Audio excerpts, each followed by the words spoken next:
Yo, this is the Ancient Texan.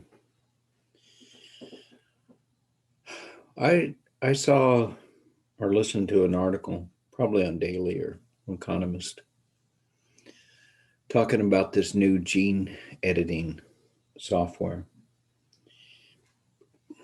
I'm not knowledgeable about that software. Uh, don't know much about it, but it allows you to edit genes and make new life forms. Well, what they're trying to do is combine monkey and human DNA with the idea of growing organs for humans. In other words, grow a heart, human heart inside of a monkey, and then harvest that heart. So first you got a pretty intelligent creature that's kind of become a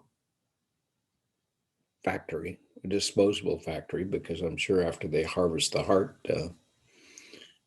they let him die. He is dead. And we can't assume that he's got a great life, up to that point either. It's kind of like the argument I have if, a cow or pig, to some extent, not as, I don't worry about it as much, but a chicken has a good life. Um, and then comes slaughter day and they're killed humanely. He had a life that he wouldn't have had except for the fact that he was being grown for meat. So the journey is important, how well they're cared for and what kind of life they have. Interesting, do you allow them to be all they can be as a pig? So I have the same concern about, the monkey that's used to grow a human heart. Does he have a good life for a monkey? But this goes kind of way beyond that. If you can grow a heart and grow a kidney and grow a liver, you can grow a lung.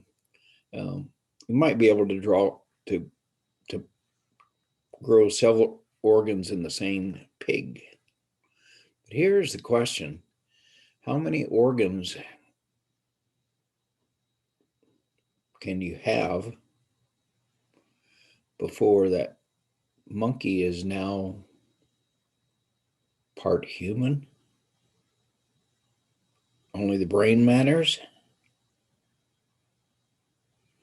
What if they can grow a brain in a monkey and put someone's transplant a brain? What if they can use a monkey to grow, let's say those embryos right now that they're trying to grow the hearts in? What if they take those embryos and put it in a monkey and raise it to, a baby monkey with a human heart? How much of that, at what point does that baby become a human? Certainly, if you put a human brain in it, then it's kind of like a human being raised in a monkey by a monkey mom.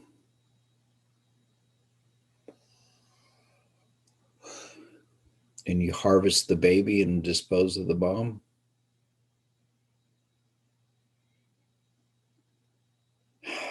These are things that don't, I don't have a straightforward answer for this.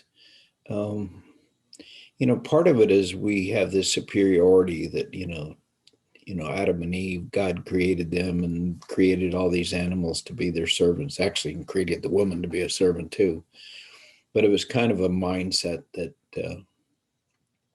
actually the white male was superior and the whole world's kind of created around him.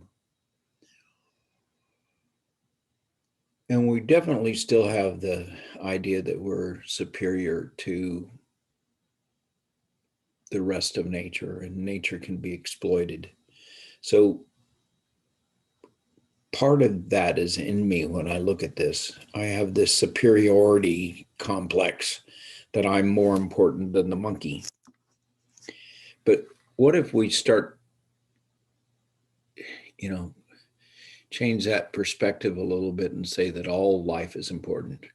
And we're a long way from thinking that a monkey life is worth a human life. We don't even think Afghanistan life or a Iraqi life is worth as much as an American life. We don't think a black life is worth as much as a white life. It's just that's where we are as humans.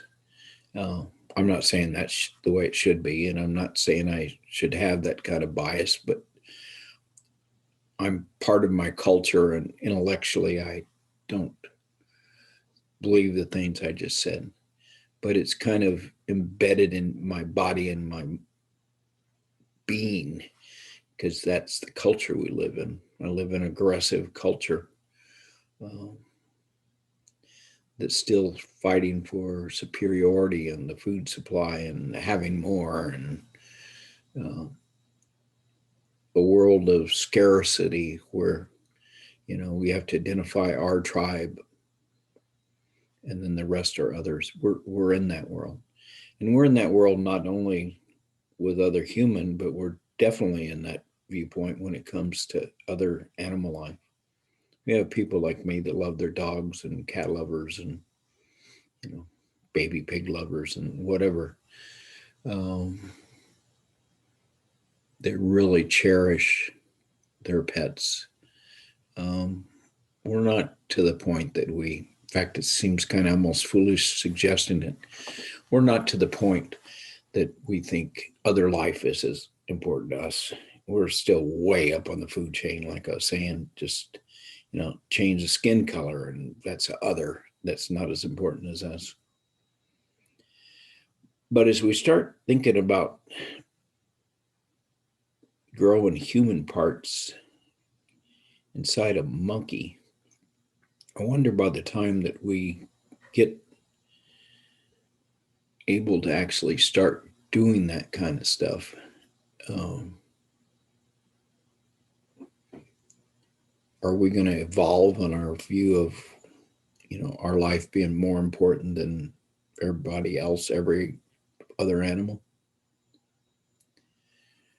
There was a guy that did some gene editing, and these two people had their mom and dad both had this recessive gene that would make them susceptible to AIDS, and he engineered that gene, and the two twin babies that were born are not, I think it's two twin babies, it doesn't matter, but they're not susceptible to AIDS. But he did that without state sanction in China, and he's in prison for 3 years. Well, that to me is not nearly the moral dilemma in question as growing body parts. I've also seen a pig where on its back they grew ears. So, like, you could grow an ear, and you lost your ear in a fire, they can give you a new ear. That doesn't seem too disturbing. A part human baby and a monkey, that's a little harder to wrap my head around. Anyway, I don't even know what I'll title this podcast, and I'm also doing this now on YouTube. Uh, but this is the Ancient Texan asking you to think about some new stuff coming down the line and some questions about your morality and what you think's right and wrong. I I don't have it figured out. Hope you have a good one. This is the Ancient Texan.